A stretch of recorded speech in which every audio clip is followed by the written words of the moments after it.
Yo, what's up mga Coffee Silat and Sound? So, mabilis ang video lang.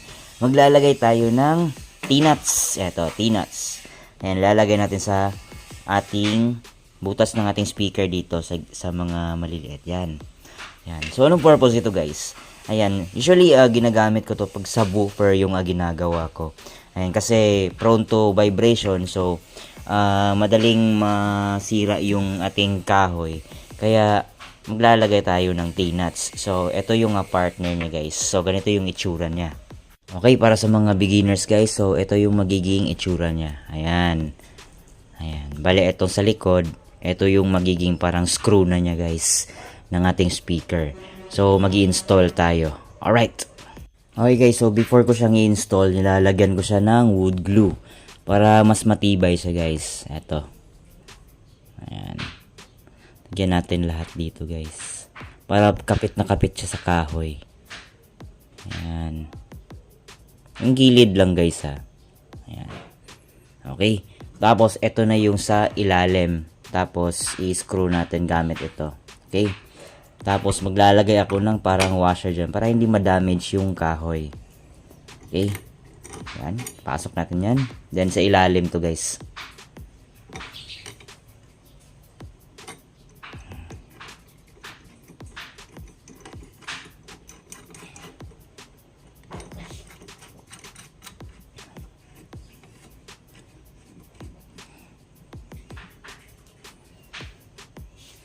Kung mahigpit na guys, ito, final natin ng Allen. Okay.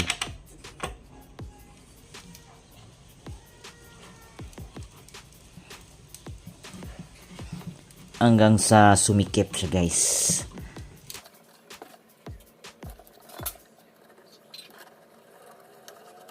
Ayun guys, napasobra yung higpit ko guys. Ayan yung nangyari. Kasi medyo medyo matulis din tong washer ko. But anyway, okay lang yan. Wala namang problema. Kasi matibay naman tong bandan dito. Ayan, medyo maliit lang kasi yung naging washer ko. Kaya nagkaroon ng dent. So, tingnan natin yung likod. Ayan. So, ito yung sa likod guys. Ayan.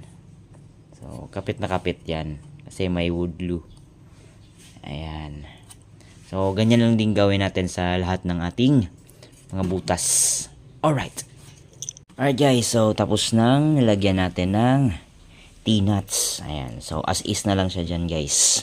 While binubuo natin to. Ayan. So ito yung sa harap guys. Bali dito yung speaker, dito yung magnet side. Ayan. Tapos ito yung likod niya guys. Ayan.